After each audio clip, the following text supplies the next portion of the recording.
Okay.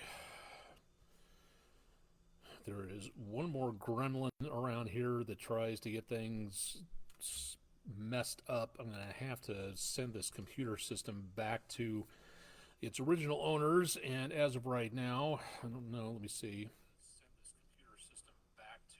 Okay, so it sounds like I'm coming through at this point in time. Apologies. We'll see if I'm getting any comments regarding the audio at this point. Disconnected everything, reconnected everything.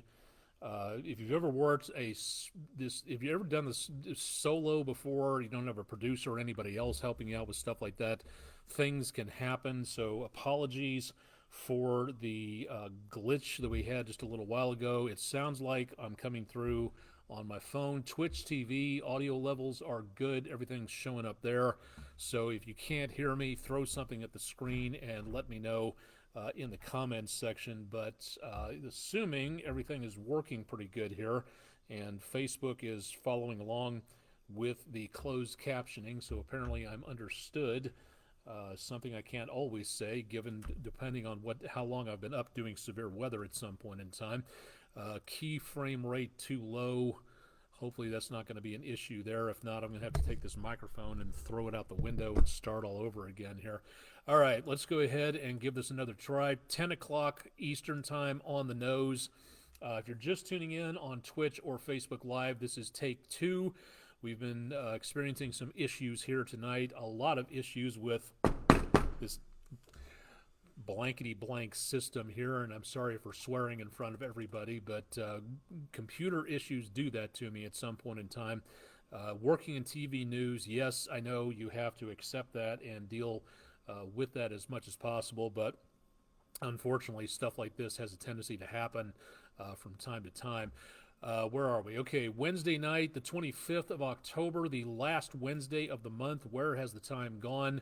We are going to be very quiet, very dry. Wish we could say that's a good thing. It's great for outdoor activities, no question about that, but it is not good for the wildfire situation, and that is one of the things we're going to be seeing some problems with.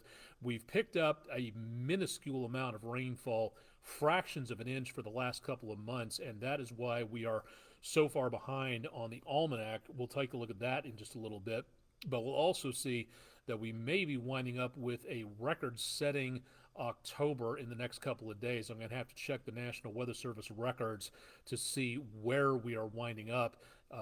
For September, we managed 9/100ths of an inch. That was it. And the record driest month, the last time that happened was 8/100ths of an inch back in 1916 for Chattanooga.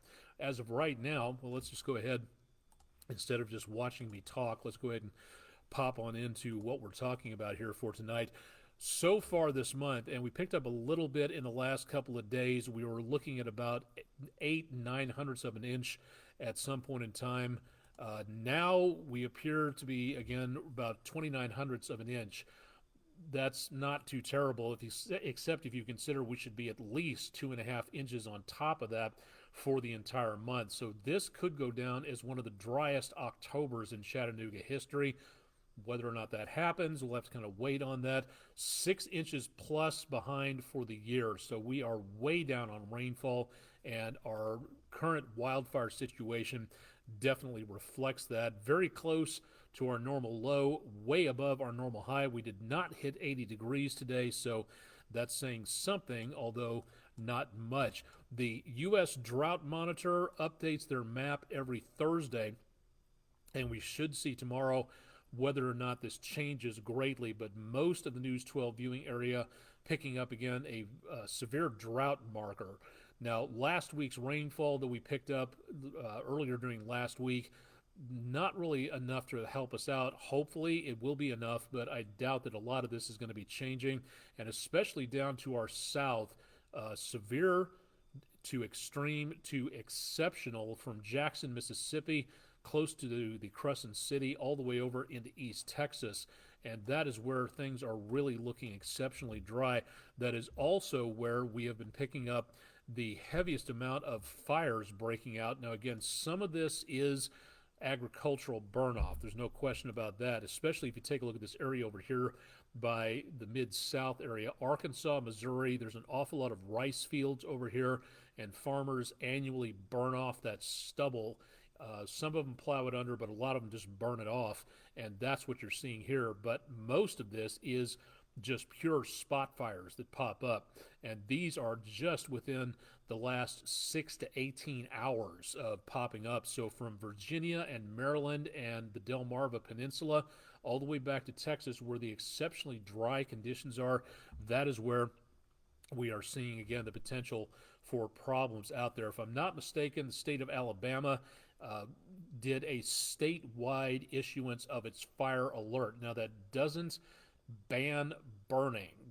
There's going to be prescribed burns. You can get burn permits for things like that, but the penalties can be pretty severe if you are burning something without a permit. So definitely want to check in with the Forestry Service for the state, and then also make sure that you're contacting your local fire officials to make certain that you are on the up and up, and that maybe burning stuff at this time outside is not exactly a good idea. And also keep an eye on what might be happening around you. Schools, churches, places of worship, your business, anywhere around the area that you don't often see a lot of flames or smoke popping up. If it hasn't been reported yet, dial up your local emergency number, fire officials, 911 if you have to, and let them know that there's a lot of fire or smoke someplace and they may not be aware of it. So something to think about. We don't have quite a lot in and around Chattanooga, specifically one new one just on the northern side of Hamilton County, one just into Middle Tennessee around the Cumberland Plateau, and that's about it for now. We do have the potential of more of this happening in the next few days. We might be seeing, see if I can find the smoke graphic back, because it looks like what we're going to be seeing is the potential of more wildfires popping up as long as this area of high pressure remains in control. So we will continue to see that potential. Here we go. All right, so what we're looking at in the next several days, I hope. Okay, why are you blank? There we go. Okay, what we're looking at is, again, the area here, the model taking into account what we're seeing here and the potential of more amounts of smoke, more fires popping up, and that smoke is particularly thick toward the end of the week. So we might be looking at maybe some degraded air quality, and that could be a bit of an issue for the last couple of days of the week and into the weekend. As long as this area doesn't get any rain, this wildfire threat will be continuing. So lowered air quality, higher air risk, higher smoke risk out there, higher fire risk as well as we look into the next couple of days. Nothing coming down from Canada. This is all going to be local smoke, so doubtful we're going to get totally cleared out on that. Hopefully that high pressure area will be enough to wash some of that out of here. But that next front coming through, what we're looking for is this system to basically continue into the next day or two. We've got a strong area of high pressure just basically sitting over the eastern part of the country, and as long as that is sticking around, it's not going to be changing anytime soon. So we do not see too much of anything going on here. That high pressure dome, it's a strong one from southeast Canada, some showers back over Maine and southeast Canada, but most of the eastern seaboard is decently quiet. And as that area of high pressure, that rotation around there in the northern hemisphere clockwise, this is keeping things very calm and dry. Not that much moisture. The moisture levels are increasing a little bit in the atmosphere, but not noticeably so by humans. It was up a little bit. The dew point temperature was up a little bit. And then everything over this direction, everything you see here is remnants of what was a Category 4 hurricane on the south side of Mexico about a week or so ago, crossing Mexico and then getting diverted up here by this area of high pressure. So we are seeing less and less in the way of dry conditions out there. Bishop Bob and Chip Washington, thank you for the sound check on Facebook. Glad you guys told me about that before I sounded like static all the way through the entire thing. So thank you very much for being my producers on that. Into the rest of the next couple of days, we're watching this area here, this storm system over the northern plain states, blizzard conditions possible with a lot of snow and wind going on in upper portions of the Dakotas and into Montana. This whole system here, this is trying to go southeastward, but this area of high pressure is blocking that from making its way southward. Now, it will be slowly making its way across the country as high pressure makes its way out of the picture. This will be storm system number one making its way through our area as we get into the early part of next week. The second part of our storm system, technically, as of right now, you can't even see anything. It's not even on the maps, but colder air diving out of the Northwest Territories, the Yukon, and off of Hudson Bay. That's going to be heading our direction and dropping into the area as we head toward next week. And what we're seeing at this time is the very warm conditions starting off. Keep an eye on the timestamp up here. The cooler air starts to make its way through as we get into the end of the weekend. So by Monday, the day before Halloween, last Monday of the month, that is where we see some mild conditions out there. We'll still be, it looks like, into the upper 60s, lower 70s. But then as we go a little bit farther into Halloween itself, a little bit cooler coming on down, and then all that really chilly air goes right down the Mississippi Valley and blasts right on through here. So temperatures will be taking a very good nosedive into next week. The chances of rainfall, again, we're just not seeing all that much of it across the area. There is still the potential of picking up some rainfall. Again, most of it being kept to our west by that area of high pressure. We start to see, and this is the forecast updates every about 6 to 12 hours or so, depending on which model you're using. This right here is the extent of the rainfall coming up on Monday, and this is not what it was just a couple of days ago. So this is a very big shadow of its former self. That happens. That's what goes on with these forecasts, where 300 hours out, you could be looking at a monster-sized snowstorm or a ton of rainfall coming on through, and the closer and closer you get, things come more into focus, which is why you want to watch those people out there who scream in those big 72-point headlines, monster snowstorm, 6 feet of snow in the next 300 hours. You can't really take that at face value because of the fact that it's so far out. And as closer you get, those type of people who scream those out for headlines rarely, if ever, do the courteous and correct thing of issuing a retraction that said, I'm wrong. I've been wrong on the forecast before, there's no question about that, but you don't see me going 2 weeks out and saying possible huge snowstorm coming up. I'll say the potential of snow. I'll say a lot of things involving what might happen down the line, but I'm not going to do wish casting like a lot of other barkers out there, so keep that in mind. So basically that means that this is not what it once was, and this is going to be the best chance of rainfall that we get. And the good news at this point, as we move into Halloween, we have some remnant showers out there. I really, again, am not seeing a great deal of confidence that this is going to be sticking around in the next 72 hours. We may pick up a couple of raindrops. Halloween night, according to the National Weather Service, a lot of the other computer models are looking dry, mostly sunny, and the chance of rain I don't think is really going to be happening at this point, so it just does not look good for rain on Halloween.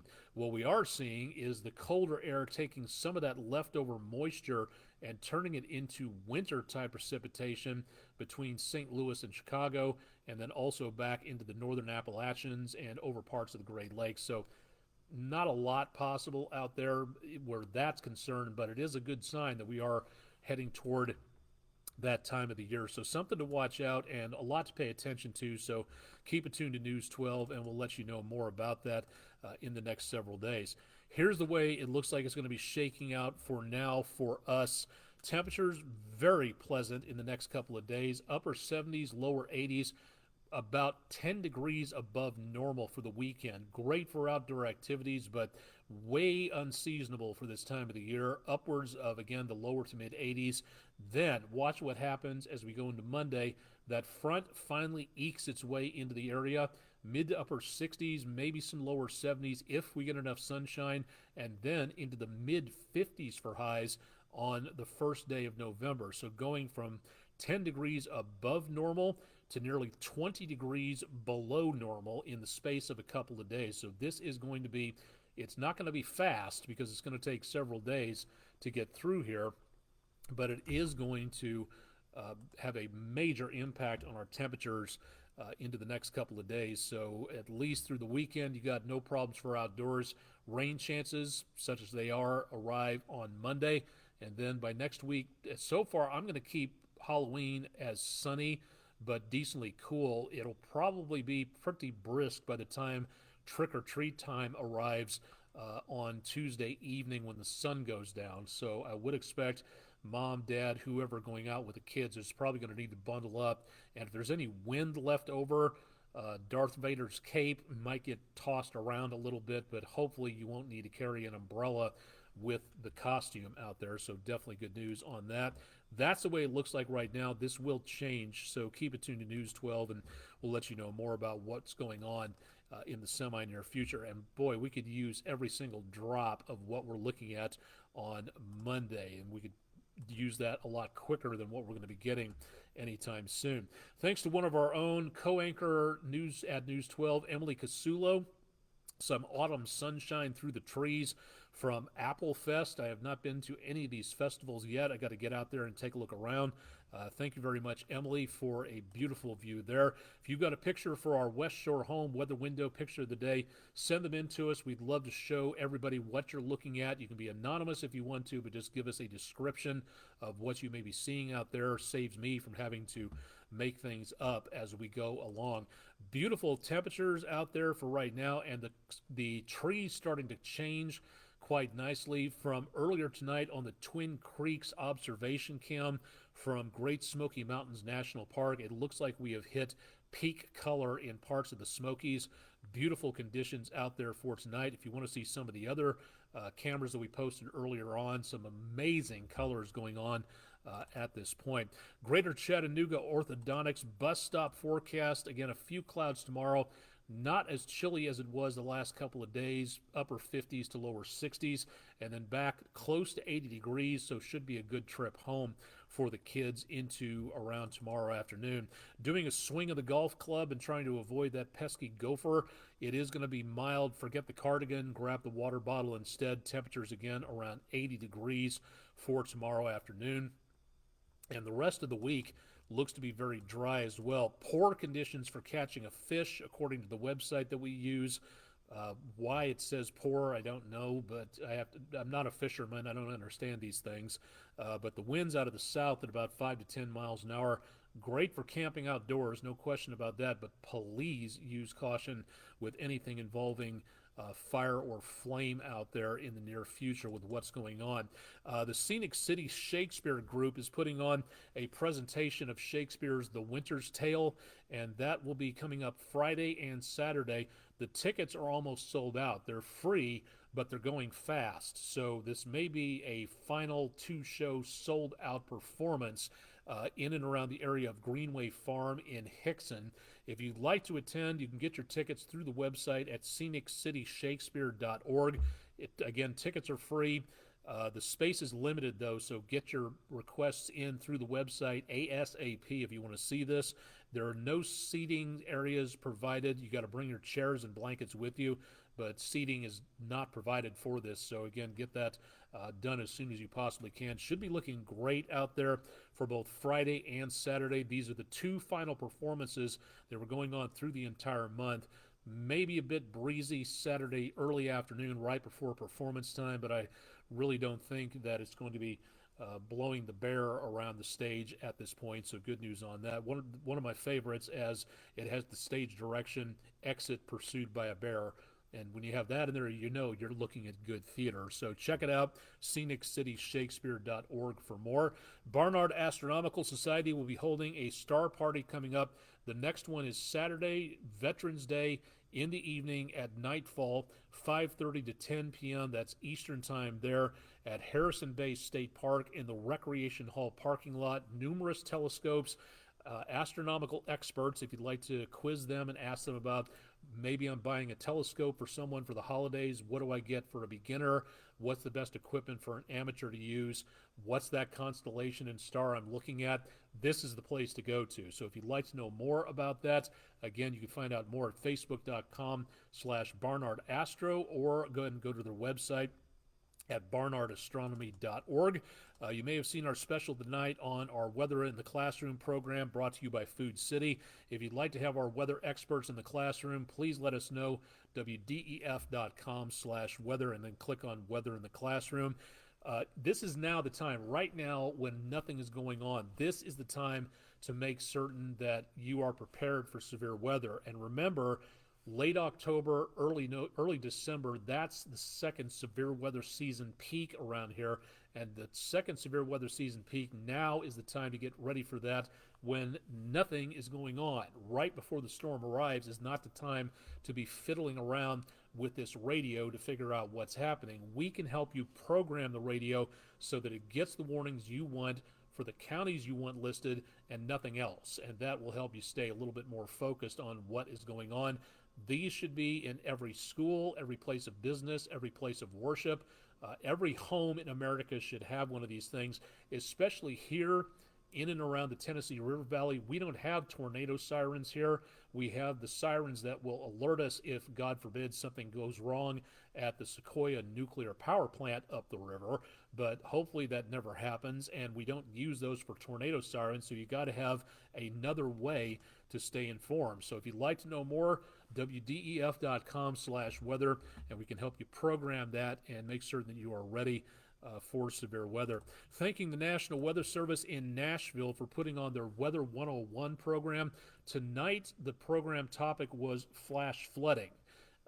The new topic will be coming up, I believe, this Saturday. So if you'd like to know more about this, go to weather.gov, click on Middle Tennessee, and then click on Weather 101. It's really neat to have these webinars to get information out about what's going on. And if people have questions about different topics, then they can ask as they go into another type of season, or just hit the topic to begin with. It's really cool for anybody who's got an interest in weather. So again, thank you, National Weather Service Nashville, for doing a very good job of bringing that to the public. It's a really neat idea, so please keep that up. And we're monitoring all the National Weather Services around the area for any Skywarn meetings coming up. So far, none have been posted for our News 12 viewing area.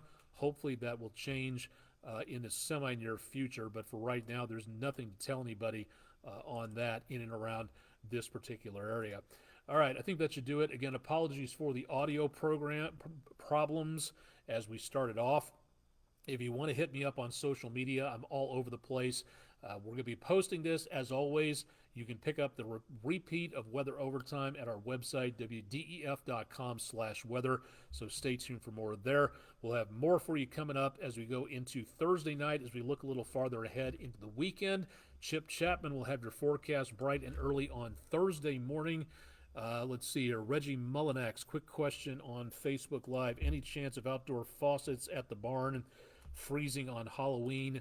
Not at this time. What we're looking at for Halloween is going to be brisk, but I think cursor's having a life of its own tonight.